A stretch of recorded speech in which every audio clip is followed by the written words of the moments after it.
آج اسلام آباد میں بلدیاتی الیکشن کرانے کا عدالتی حکم. اسلام آباد ہائی کورٹ کے فیصلے کا کیا ہوگا؟ الیکشن کمیشن پر توہین عدالت کی تلوار لٹک گئی. وزارت داخلہ نے الیکشن کمیشن کو بتا دیا اتنے مختصر نوٹس پر پولنگ اسٹیشنز پر سیکیورٹی نہیں دے سکتے. سیکیورٹی صورتحال پہلے ہی سخت ہے. 1000 پولنگ اسٹیشنز کو فوری سیکیورٹی دینا ممکن نہیں. ایڈوکیٹ جنرل اسلام آباد کہتے ہیں عدالت کو ایسا آرڈر جاری ہی نہیں کرنا چاہیے جس پر عمل درآمد نہ ہو سکے. الیکشن نہیں ہوتا تو اس آرڈر کی اہمیت ویسے ہی ختم ہو جائے گی. ہو سکتا ہے صبح انٹرا کورٹ اپیل دائر کر دیں. ایڈیشنل اٹارنی جنرل منور اقبال کی ARY نیوز سے گفتگو. کہا جو کام ممکن نہیں اس کے لیے دباؤ نہیں ڈالا جا سکتا. آرٹیکل 4 مکمل تحفظ فراہم کرتا ہے. اسلام آباد ہائی کورٹ نے الیکشن کمیشن کو آج ہی بلدیاتی الیکشن کرانے کا حکم دیا.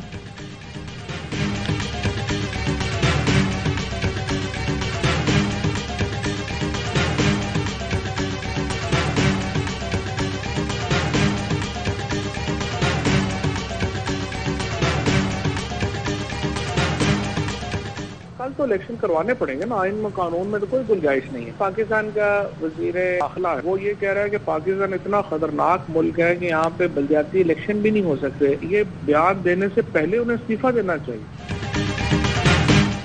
اسلام آباد میں آج الیکشن نہ کرائے تو توہین عدالت ہوگی. بلدیاتی انتخابات ہر حال میں کرانا ہوں گے. PTI رہنما فواد چودھری کی ARY سے گفتگو. کہا آئین میں عدالتی فیصلے کے خلاف جانے کی گنجائش نہیں.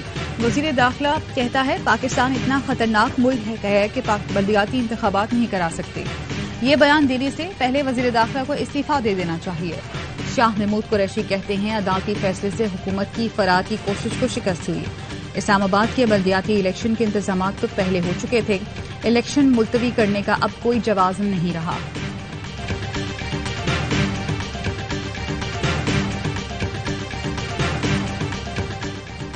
بلدیاتی انتخابات سے متعلق عدالتی حکم کی تعمیل نہ ہونے پر PTI کا بڑا فیصلہ.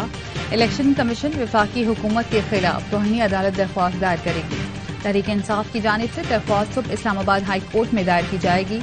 اسلام آباد قیادت کے اہم مشاورتی اجلاس میں فیصلہ. PTI رہنما علی نواز آوان کی قانونی ٹیم سے مشاورت. کہا چیف الیکشن کمشنر عدالتی احکامات کی تعمیل نہ کر کے توہین عدالت کے مرتکب ہوں گے.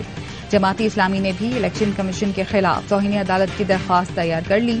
آج دائر کرے گی. جماعت اسلامی کا کہنا ہے پولنگ نہ ہونے کی صورت میں عدالت سے رجوع کریں گے.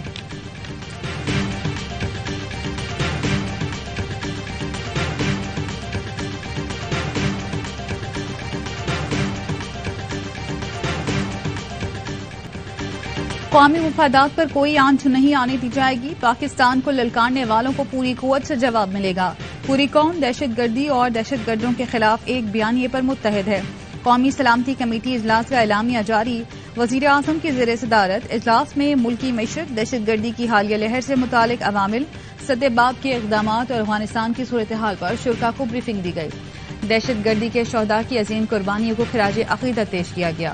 قومی سلامتی کمیٹی کا اجلاس 2 جنوری 2023 کو دوبارہ ہوگا. سامنے آنے والی تجاویز کی روشنی میں مزید فیصلے کیے جائیں گے.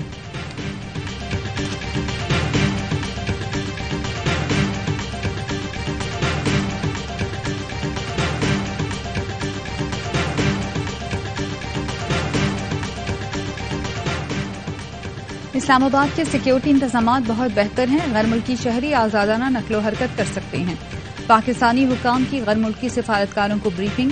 سیکٹر 10 دھماکے میں تحقیقات کی پیش رفت سے بھی آگاہ کیا گیا. غیر ملکی سفارتکاروں کی جانب سے بریفنگ کو تسلی بخش قرار دیا گیا. پارلیمنٹ ہاؤس کی سیکیورٹی مزید سخت کر دی گئی. بیرونی دروازے پر FC تعینات. کمیٹیوں کے اجلاس ملتوی کر دیے گئے.